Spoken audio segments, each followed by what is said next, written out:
الله وحده والصلاة والسلام على من لا نبي بعده أما بعد فأعوذ بالله من الشيطان الرجيم بسم الله الرحمن الرحيم قال الله تبارك وتعالى في الكلام المجيد والفرقان الحميد محمد رسول الله والذين معه أشداء على الكفار رحماء بينهم تراهم ركعا سجدا يبتغون فضلا من الله ورضوانا سيماهم في وجوههم من أثر السجود صدق الله العظيم وقال النبي صلى الله عليه وسلم أصحابي كالنجوم فبأي مقتديتم اهتديتم او كما قال علیہ الصلوۃ والسلام۔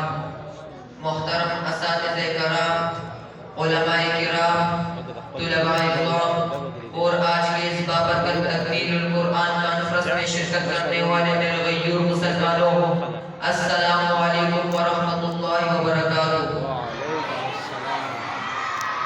گرامی قدر حاضرین، اسلامی نقطہ نگاہ میں انبیاء کرام کے بعد سب سے بلند مقام صحابہ کرام کا ہے۔ رب کریم نے قرآن حکیم میں مختلف عنوانات سے صحابہ کرام کا تعارف کرایا ہے اور متعدد آیاتوں میں ان کی تعریف بھی کی گئی ہے۔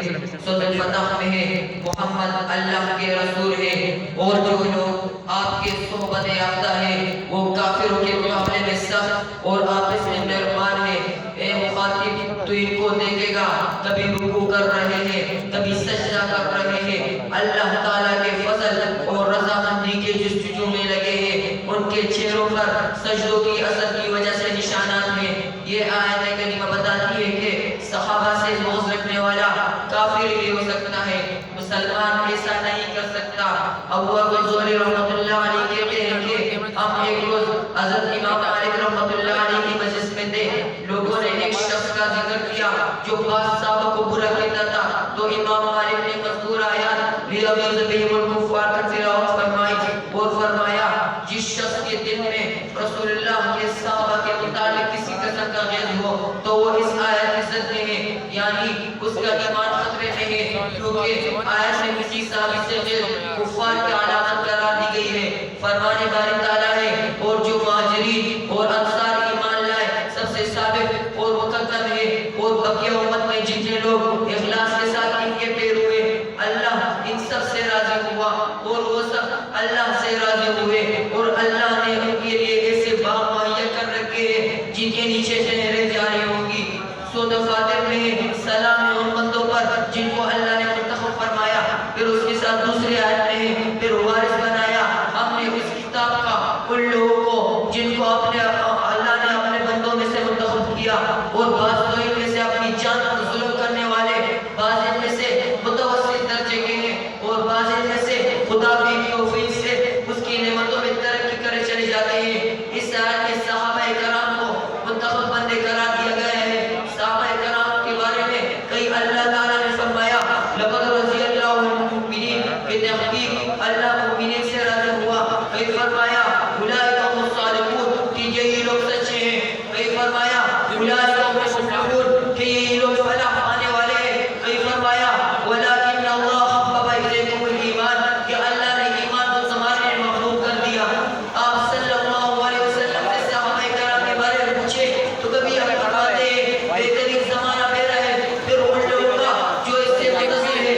کبھی فرماتے ہیں میرے صحابہ کو برا نہ کہو، اگر تم میں سے کوئی شخص خود کے پہاڑ جتنا بھی سونا خرچ کر لے اللہ کی راہ میں تو وہ میرے صحابہ کے ایک مدت بلکہ آدھے مدت کبھی برابر نہیں ہو سکتا۔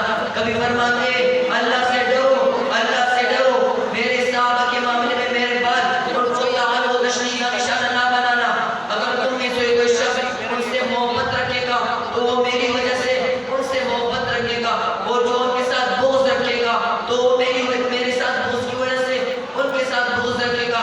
اور جس نے ان کو ایذا پہنچائی گویا اس نے مجھے ایذا پہنچائی، اور جس نے مجھے ایذا دی اس نے اللہ کو ایذا دی، اور جو اللہ کو ایذا پہنچانا چاہے عنقریب اللہ اس کو عذاب میں پکڑ لے گا۔ اور اپنے مقدس شاگردوں سے دشمن کے بارے میں فرماتے ہیں اگر تم میں سے کوئی شخص ایسے لوگوں کو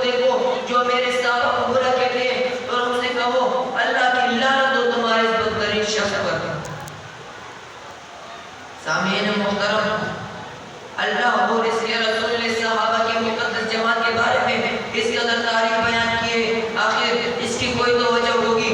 حقیقت تو یہ ہے اس کی کوئی ایک وجہ نہیں بلکہ کئی وجوہات ہیں۔ وہ اللہ اور اس کے رسول کے ساتھ اس قدر محبت رکھنے والے تھے کہ دنیا میں پیش آنے والے تمام عشق و محبت کی داستانیں ان کی مثال دینے کے لیے کافی رہے۔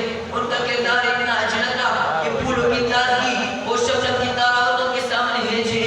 وہ زبان کے پکے اور قول کے سچے تھے، وہ حیا کے بے کر عفت عصمت کی تصویر تھے۔ ان کا ایمان اتنا مضبوط تھا کہ پہاڑوں کی مضبوطی بھی شرما جائے۔ ان کو ایمان سے مرتد کرنے کا کون سا حربہ تھا جو نہیں آزمایا گیا، کون سا ظلم و ستم تھا جو ان پر نہیں ڈالا گیا، مگر وہ جس دن کو اپنا چکے اس سے باز نہیں آئے۔